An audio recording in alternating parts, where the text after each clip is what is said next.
25 দ্বারা কোনো সংখ্যাকে ভাগ করতে হলে আমরা খুব সহজেই 25 দ্বারা ভাগটা করতে পারবো। শুধুমাত্র আমাদের এই টিপসটা মনে রাখলেই অবশ্যই আমরা 25 দ্বারা ভাগ খুব সহজেই করতে পারবো, সেটি দশমিক হোক আর যেভাবে হোক। তাহলে আমরা প্রথমে শুরু করি। 106কে আমরা 25 দ্বারা ভাগ করব। এটা করতে হলে আমরা প্রথমে উপরের লবকে 4 দ্বারা গুণ করব।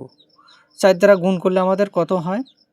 4 ছক 24, 24-এ 4, হাতে 2, 2 করতে 2, 4 একে 4, তাহলে কত হলো? 424। আমরা এটাকে আমরা শেষ থেকে 2টা অঙ্কের আগে দশমিক দেব, তাহলে 106কে 25 দ্বারা ভাগ হয়ে গেল। এই 243কে আমরা 25 দ্বারা ভাগ করব। এখানেও তাই, আমরা 4 দ্বারা গুণ করব।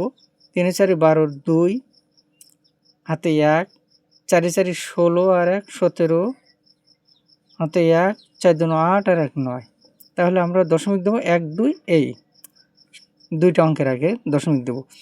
এবার এখানেও তাই, আমরা এটাকে 4 দ্বারা গুণ করব।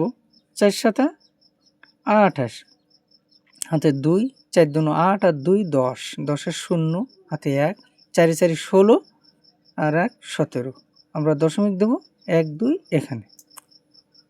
সহজ টেকনিক।